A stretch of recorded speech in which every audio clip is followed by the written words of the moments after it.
Dr. Han couldn't believe his eyes. After 40 years of searching the stars, the message was real. It came from beyond our solar system. "Play it again," he told his team at Korea's Deep Space Communication Array.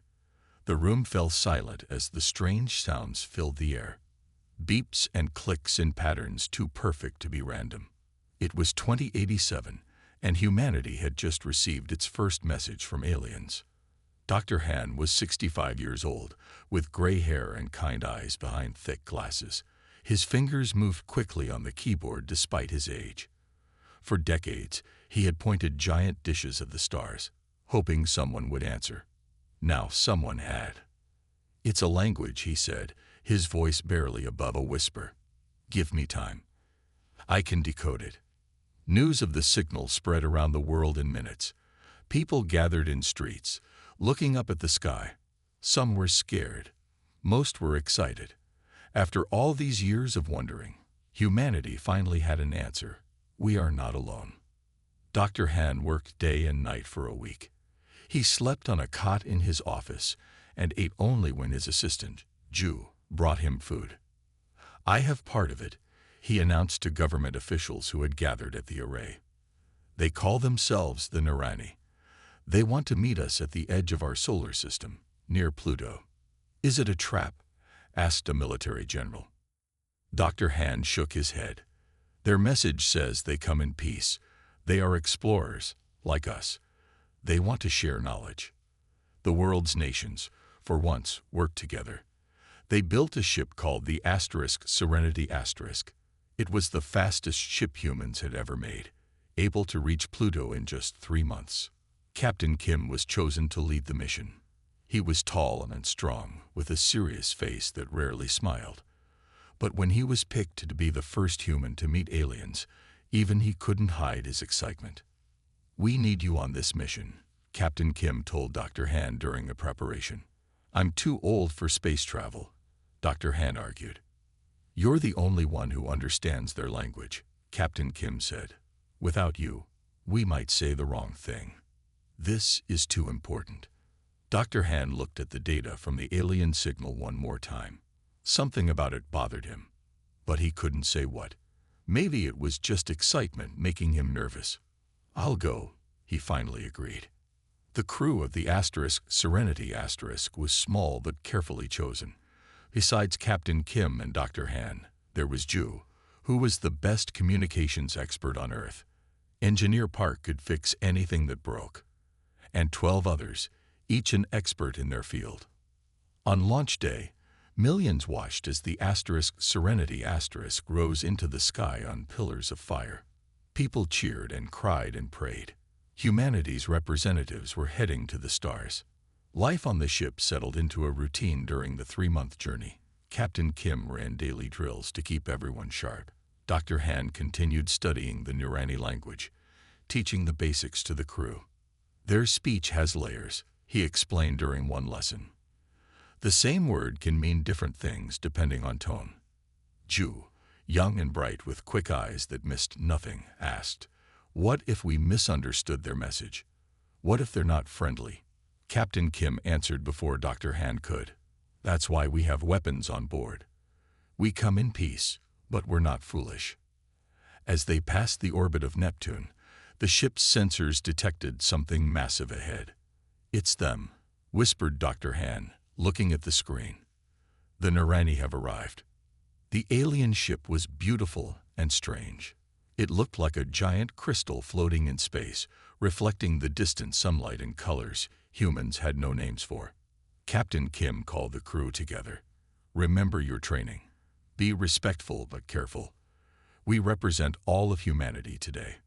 Dr. Han felt that strange worry again as he looked at the alien ship, but there was no turning back now. Humanity's first meeting with aliens was about to begin. The Serenity Asterisk moved forward toward history. The Serenity Asterisk floated near Pluto, tiny compared to the massive Narani ship.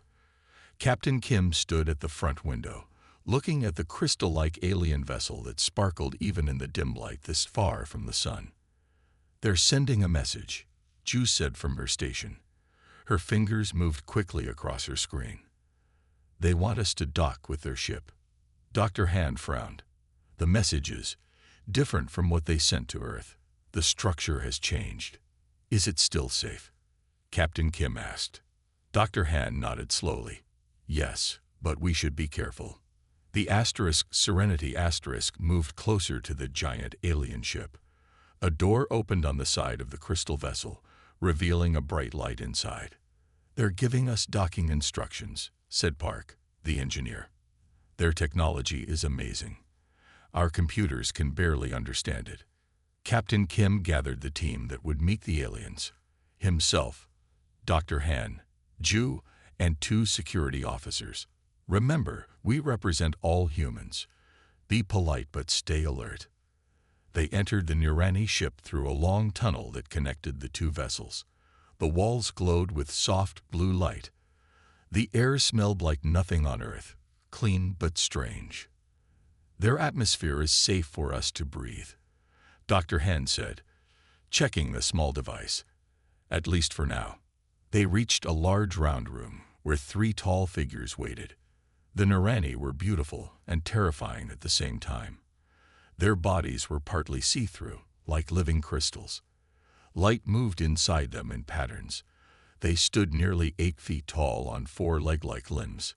"Welcome, humans," said the middle figure. Its voice sounded like music and breaking glass mixed together. "I am Kaflon, ambassador of the Nurani."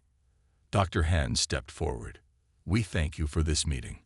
I am Dr. Han, and this is Captain Kim. We come in peace from planet Earth."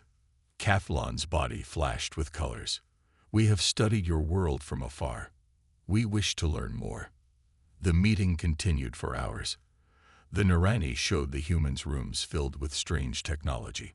They asked many questions about Earth, its air, water, minerals, and especially its defenses.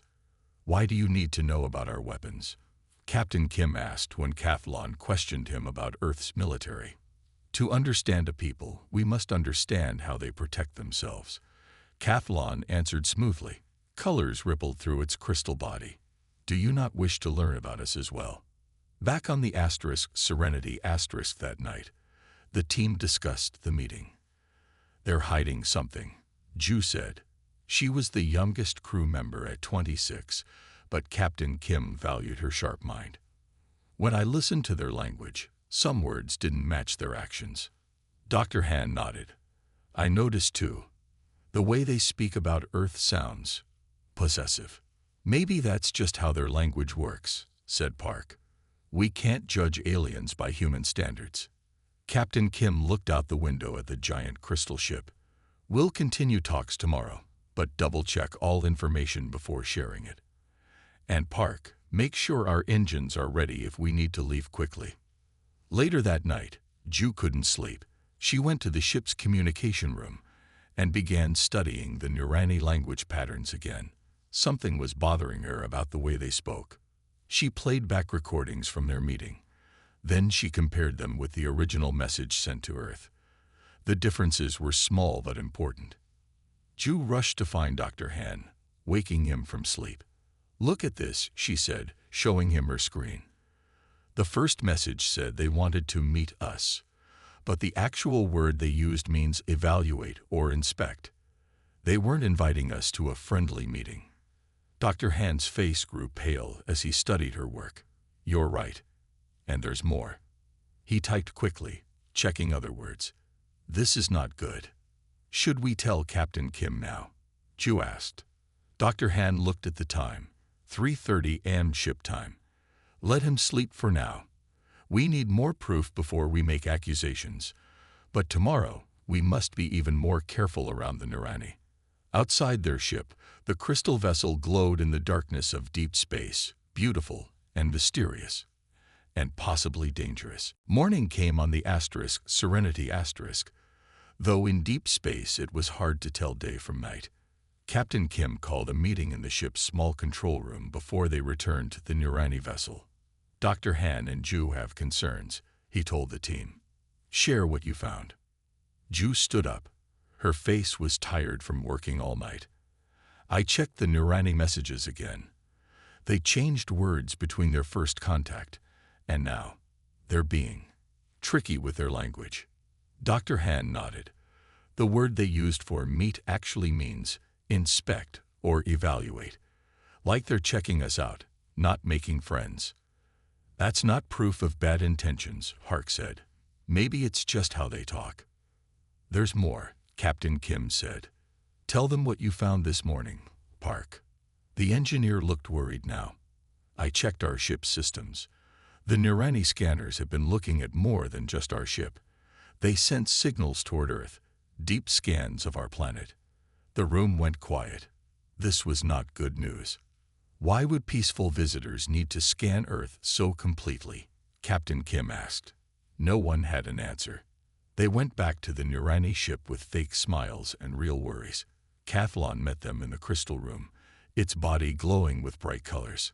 Today we will show you our knowledge of stars, Kathlon said. But first, tell us more about Earth's largest cities and power sources.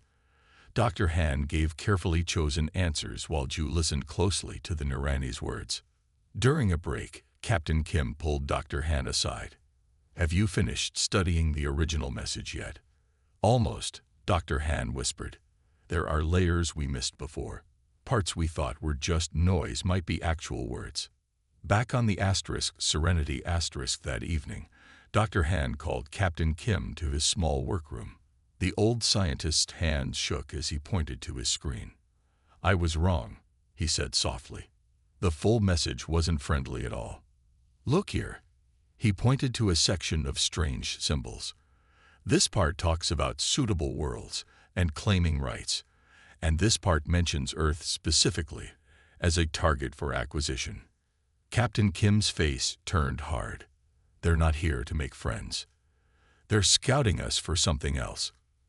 I think they want Earth, Dr. Han said, and they don't care if humans are already living there. Captain Kim called the whole crew together. We need to leave and warn Earth, but we must be careful. If the Nirani realize we know their true plans, they might stop us.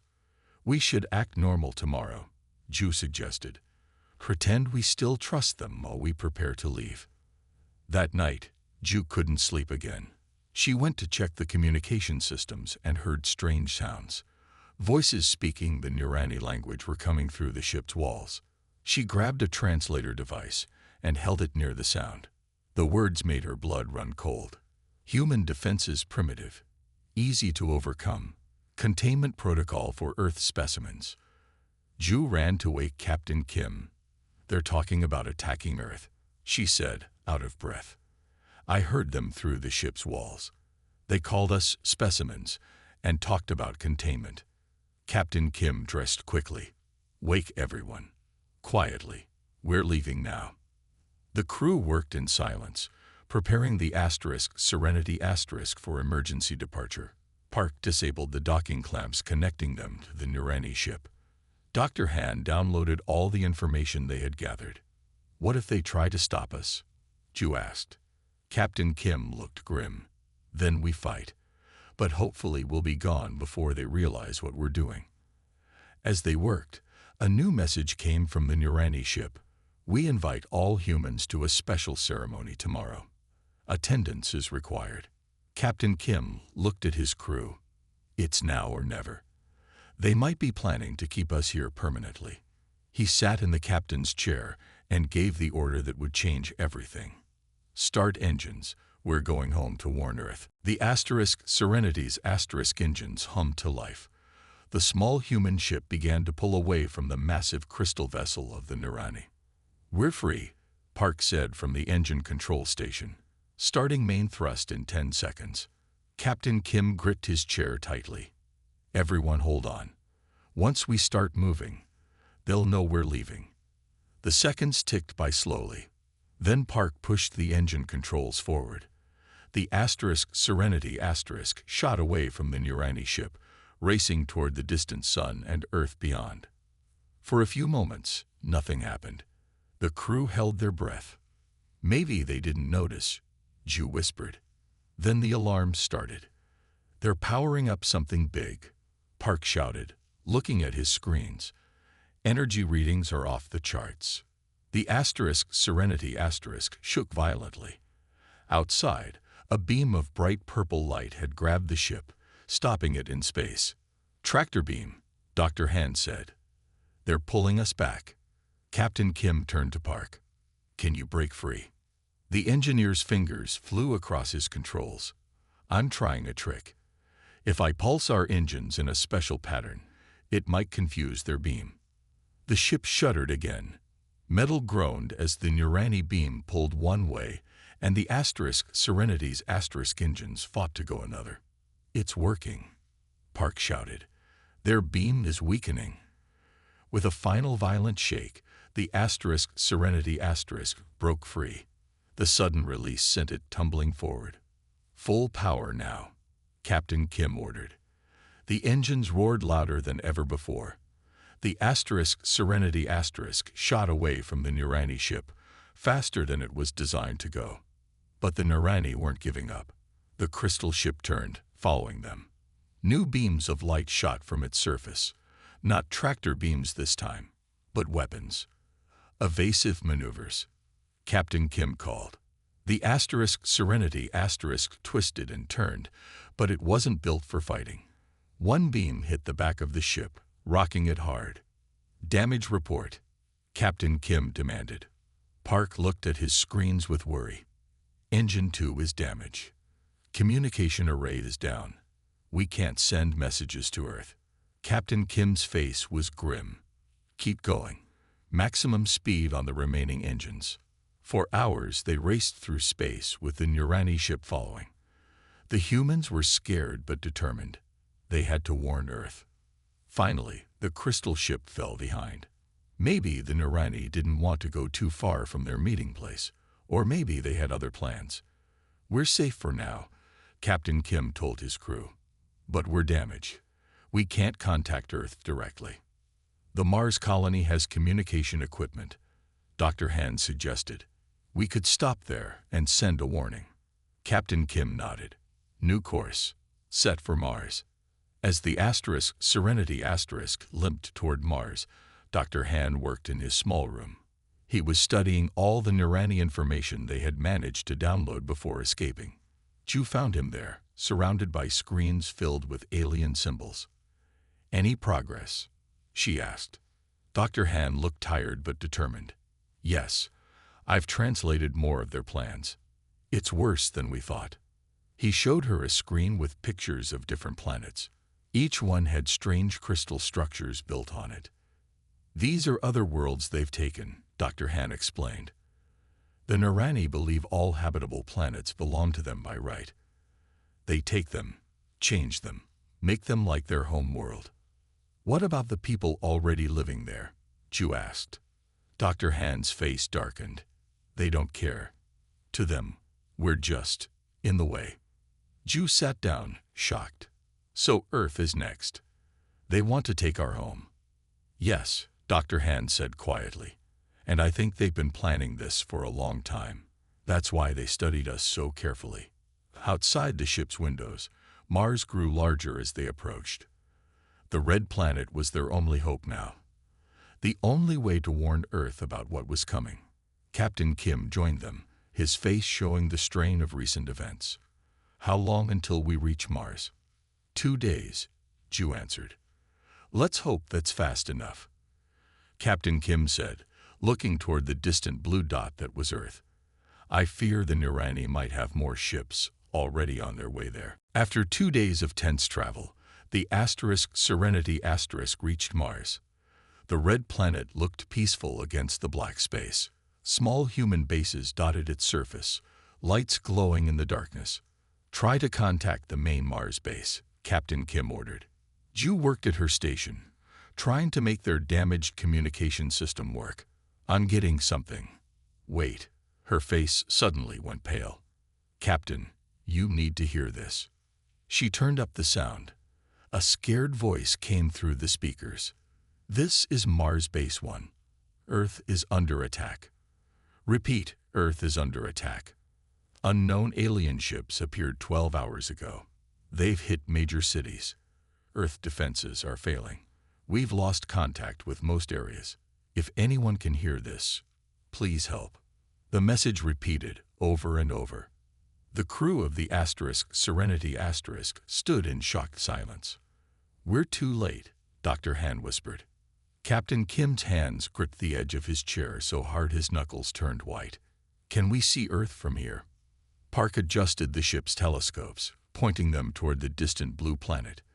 The image appeared on the main screen. Everyone gasped. Earth looked different. Strange crystal structures now covered parts of its surface, glowing with the same light as the Nurani ship. Dark clouds swirled around these areas, and in orbit around the planet, dozens of crystal ships floated like glittering stars. "They had a fleet waiting," Park said. "They must have called them after we met.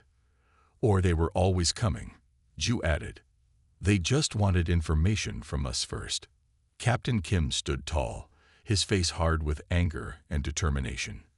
"Can we contact anyone on Earth?" Ju tried for several minutes. "I'm picking up scattered signals. Military channels. Emergency broadcasts. It's bad, Captain. The Nurani weapons are too advanced. Earth forces are being overwhelmed." They watched helplessly as more messages came in. Cities falling. Millions of people fleeing. Governments in chaos. The Nurani were taking Earth piece by piece. "What can we do?"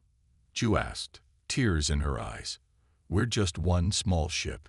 Captain Kim looked at each member of his crew. "We're no longer diplomats. Now we're resistance fighters. If we can't save Earth today, we'll work to take it back tomorrow." Dr. Han nodded.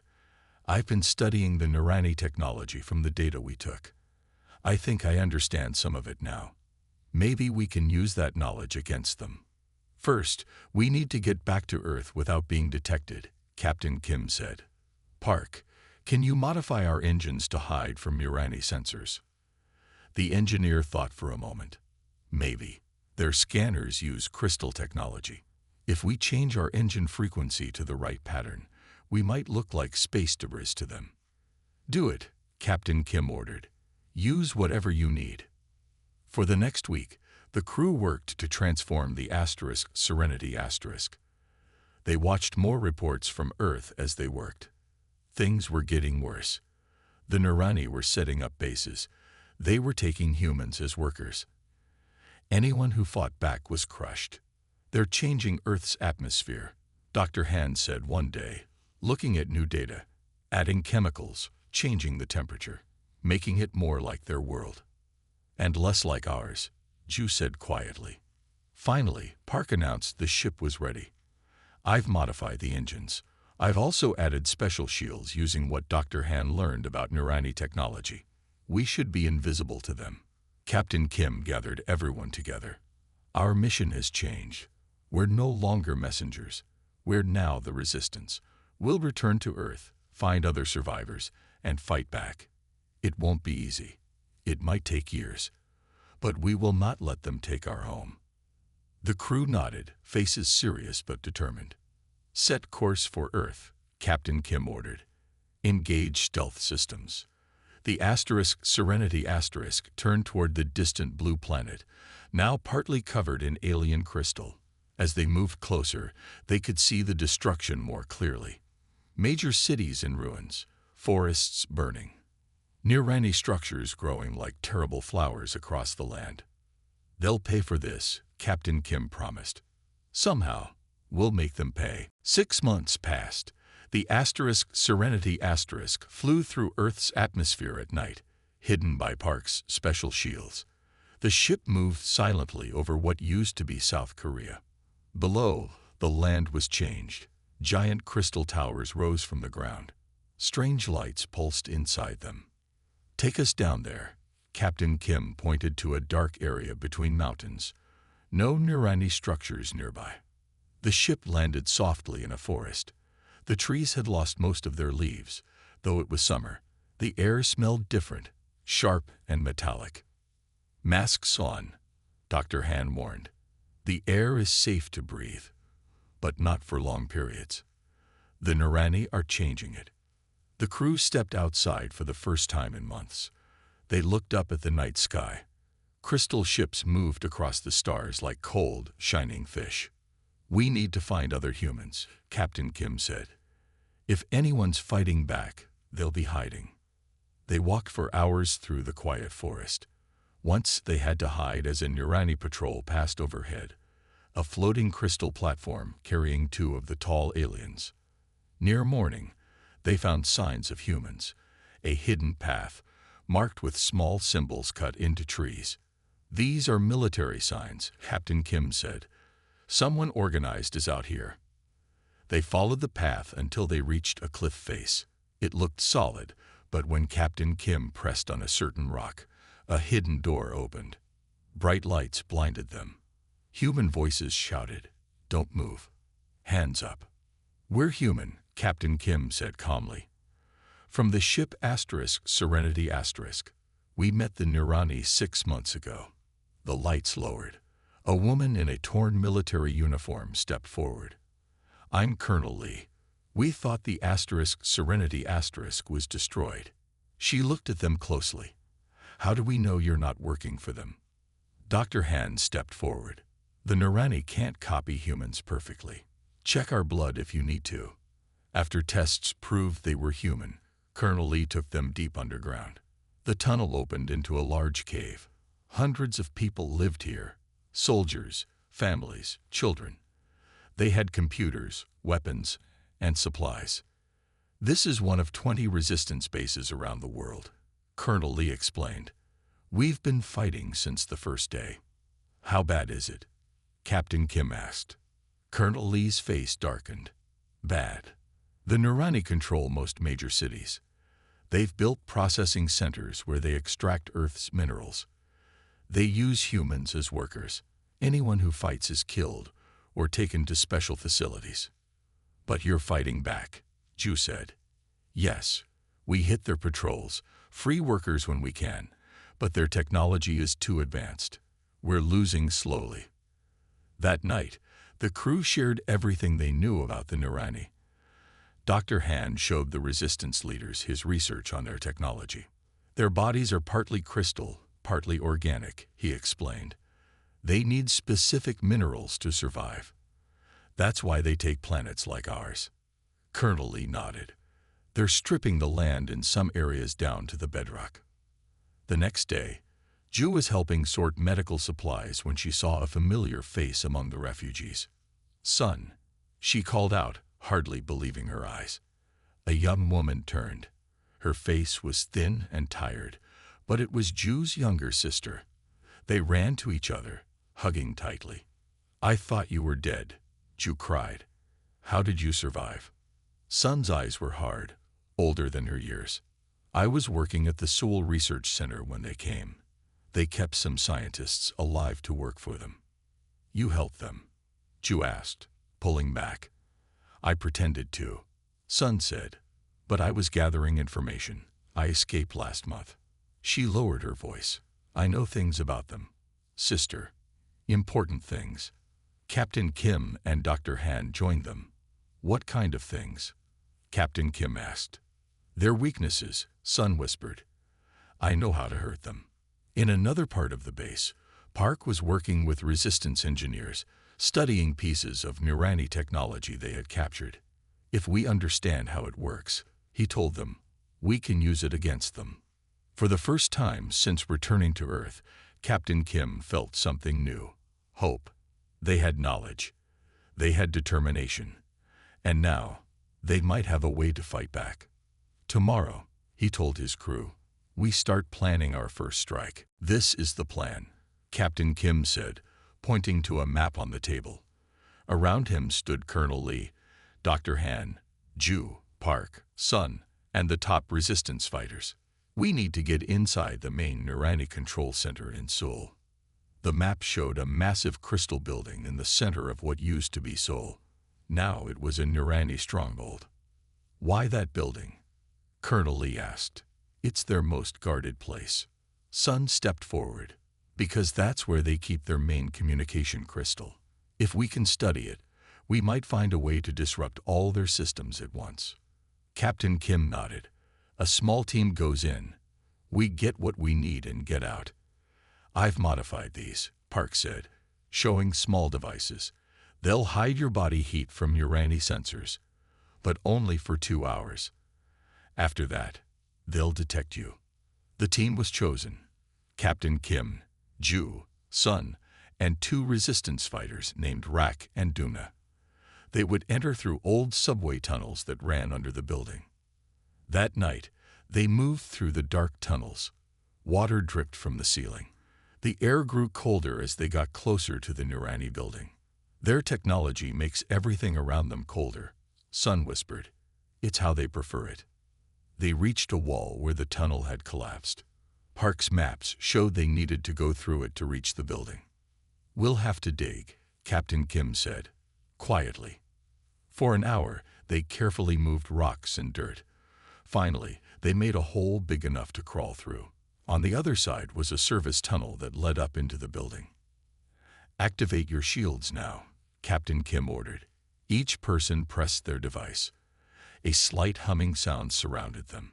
They climbed up into the building through a maintenance shaft. Inside, the walls were made of the same crystal material as the Nurani ships. The lights pulsed with strange colors. This way, Sun whispered, leading them through quiet hallways. The main control room is 2 floors up. They used service stairs instead of the floating platforms the Nurani used. On the upper floor, they had to press against a wall as 2 Nurani glided past. The aliens moved gracefully, their crystal bodies glowing from within. We're lucky, Ju whispered when they were gone. Not many guards. They don't expect anyone to get this far, Sun explained. They reached a large door made of dark crystal. Sun pressed her hand to a panel beside it, using a code she had stolen. The door slid open. Inside was a room filled with glowing crystal structures. In the center was a large crystal that pulsed with bright blue light. That's it, Sun said. The main communication node. Ju and Sun quickly connected small devices to the crystal. They began copying its data. How much longer? Captain Kim asked, watching the door. 5 minutes, Ju answered. Suddenly, a loud alarm sounded. Red light filled the room. They've detected us, Rak shouted. Keep working, Captain Kim ordered Ju and Sun. We'll hold them off. The door slid open. 3 Nurani entered, holding crystal weapons. Captain Kim, Rak, and Duna fired their guns. The bullets hit the Nurani, but didn't stop them. Then Duna threw a special grenade Park had made. It exploded with a high-pitched sound. The Nurani suddenly shook violently, their crystal bodies cracking. It works, Captain Kim shouted. The sound disrupts them. More Nurani were coming. Rak was hit by a crystal weapon and fell. Duna grabbed him and pulled him behind a console. Done, Ju called. We have the data. Everyone out, Captain Kim ordered.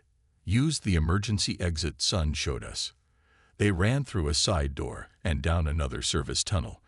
Behind them, Nurani floated in pursuit, their weapons firing. The team reached the subway tunnel again, but as they ran, Captain Kim was hit in the leg by a crystal beam. He fell hard. Go, he shouted to the others. Get the data back to base. Ju looked back, torn. We can't leave you. That's an order, Captain Kim said. The mission comes first. The last thing he saw was his team disappearing into the darkness.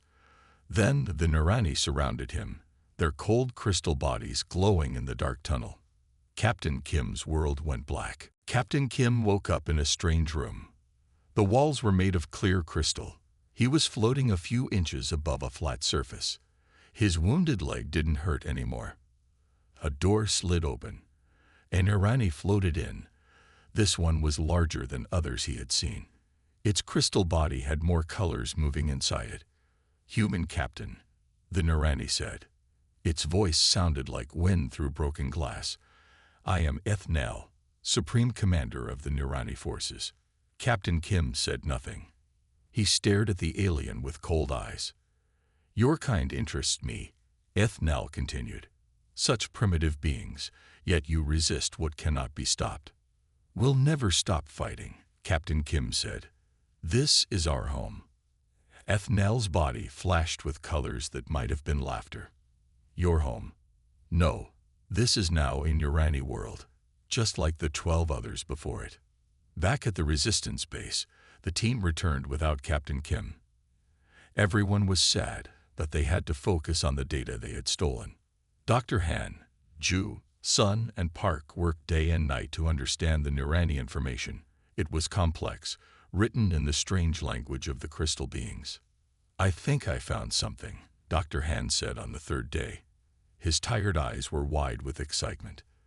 The Nurani aren't just taking Earth for resources. They need it for survival. What do you mean? Colonel Lee asked. Dr. Han pointed to his screen. Their home world is dying. They need new planets to live on. But look at this data about their bodies. The others gathered around. The screen showed detailed information about Nurani biology. They're getting sick, Sun said, reading the data. Here on Earth. Yes, Dr. Han nodded. Something about Earth is harmful to them. The combination of our sun's radiation and Earth's magnetic field. It slowly damages their crystal structures. That's why they're changing our atmosphere, Park added. They're trying to block the radiation that hurts them. Ju looked up, her eyes bright. This is why they seem to be in such a hurry. They need to change Earth quickly because it's poisonous to them in its natural state. This could be our advantage, Colonel Lee said. If Earth naturally hurts them, we could make it hurt them more. Park finished. He jumped up and went to a table covered with equipment.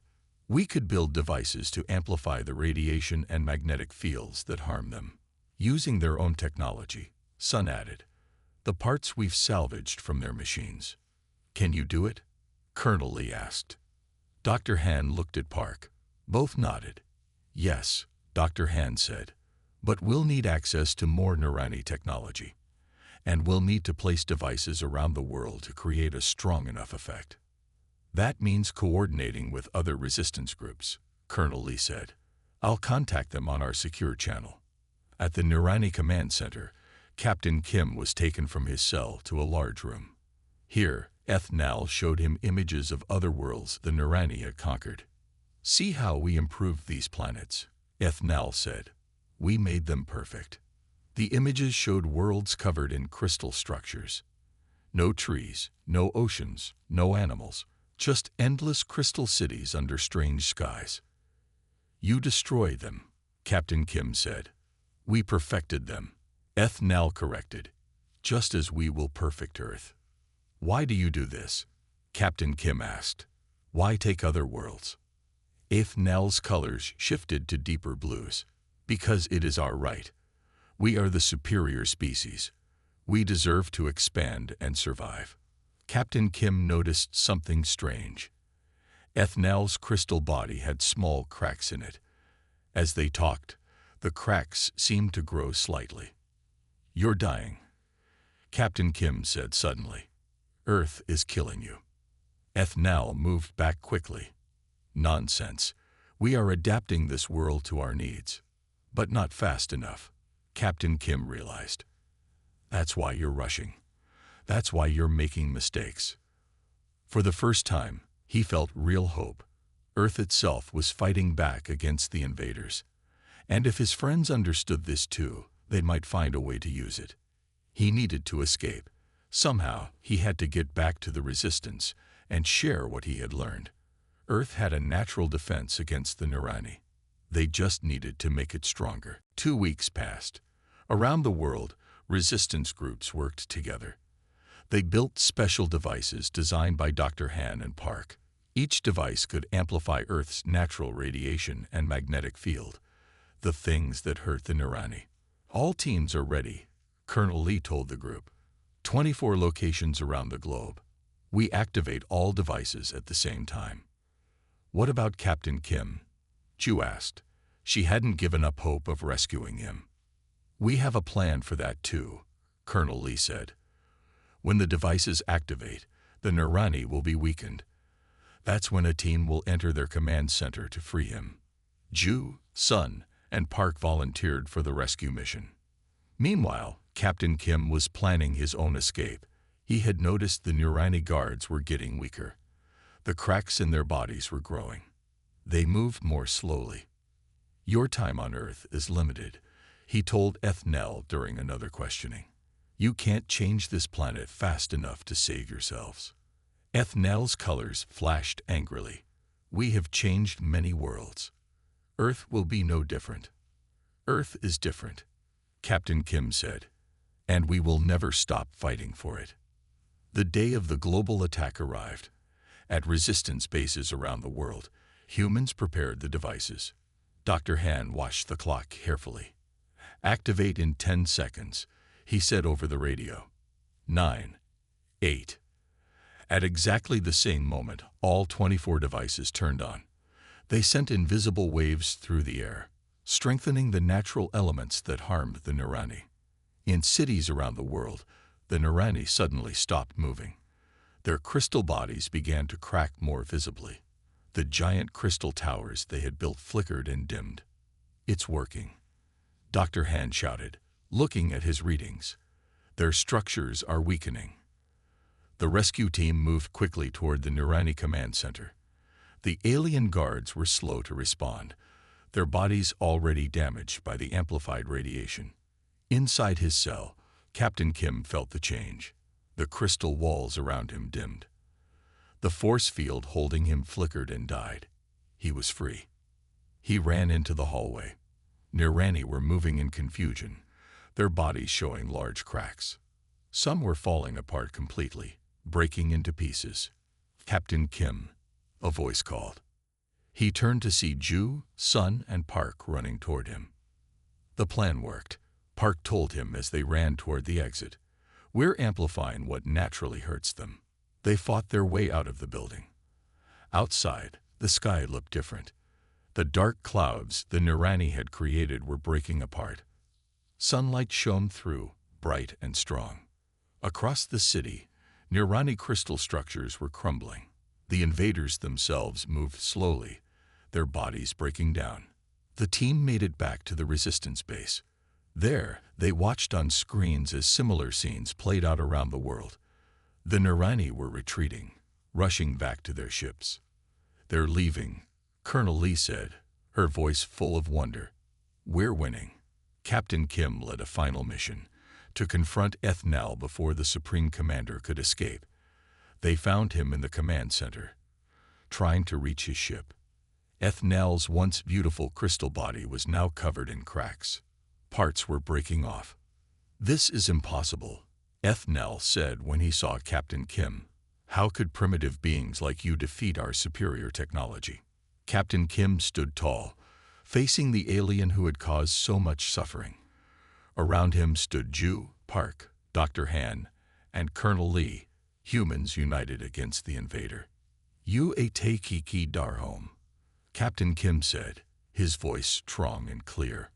"Did you think we wouldn't know how to defend it?" Ethnel had no answer. The Nurani commander turned and fled to his ship. Within hours, the Nurani fleet left Earth's orbit.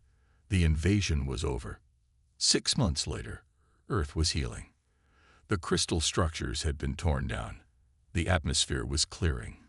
Plants were growing again. Humans from around the world worked together to rebuild. The knowledge they had gained from Nurani technology helped them create better defenses for the future. Captain Kim and his crew from the Serenity stood on a hill, looking at the stars.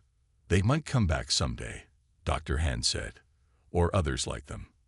"And we'll be ready," Captain Kim answered. "Earth is our home. We know how to protect it now." Behind them, a new city was being built, not of crystal, but of steel and stone and hope. Human buildings for a human world. Earth belonged to its people again.